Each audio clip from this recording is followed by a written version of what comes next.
Hi guys. So this video is walking you guys through your second essay assignment. This essay is your research paper essentially. So you guys have created an argumentative essay in your first essay. So now your job is to expand on that with additional incorporated research.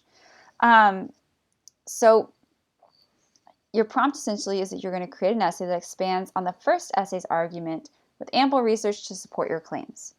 So you note that you must keep the same topic and stance as the first essay. This is why I had you guys do a topic proposal that was approved because it must be the same.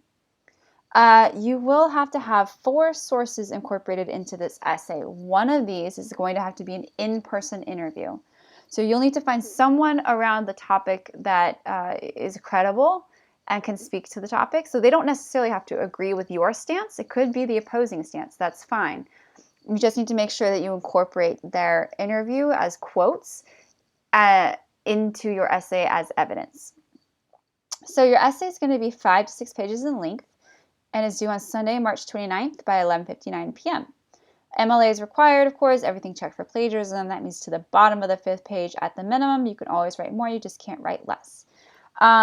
Like I said, you're going to keep the same topic and stance as essay 1. You're going to have all the parts of an essay, so the same parts as your first essay, a concrete thesis and claim, 3 main ideas. What's different is that you're incorporating specific evidence from your sources to help support your claim. So these are direct quotes. And you can do paraphrases as well, but quotes are typically stronger forms of evidence. So I want you to use as many good, solid quotes from your research sources and your interview to help support your claim or support your argument as you can.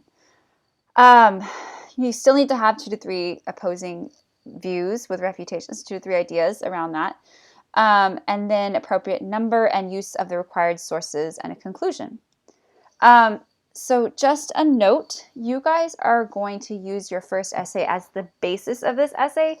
What I don't want you to do is to simply copy and paste essay 1 and then add 2 pages.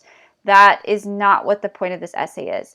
I am leaving detailed comments on your essays over the 2-week time. So I'm leaving comments as I go that are areas where you can strengthen, where you can add a particular concept or idea, or expand on the analysis, or add specific evidence throughout the body of your first essay.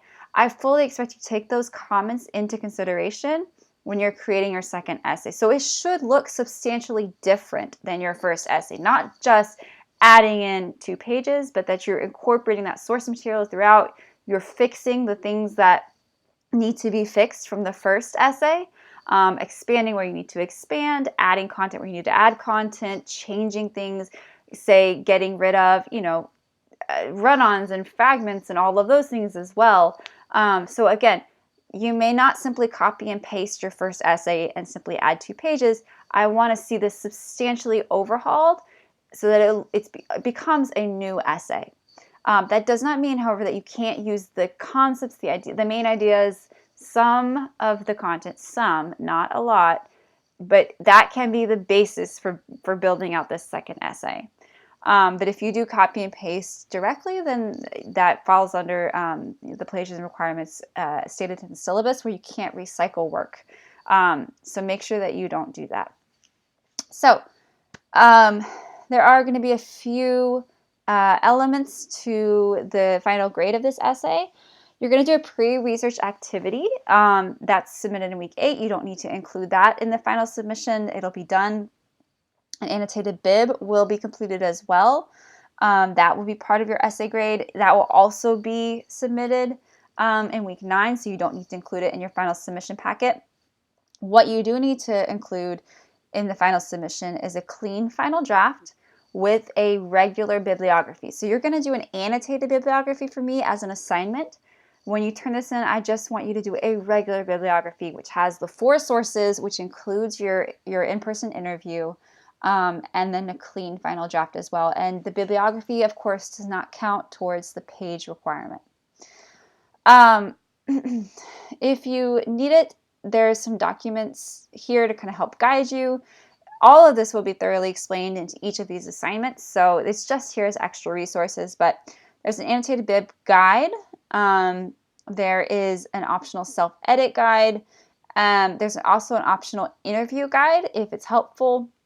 There's a note card structure or a written or oral interview, but essentially you should have everything you need here. If you have questions about this, let me know. Otherwise, go ahead and move on to your next assignment.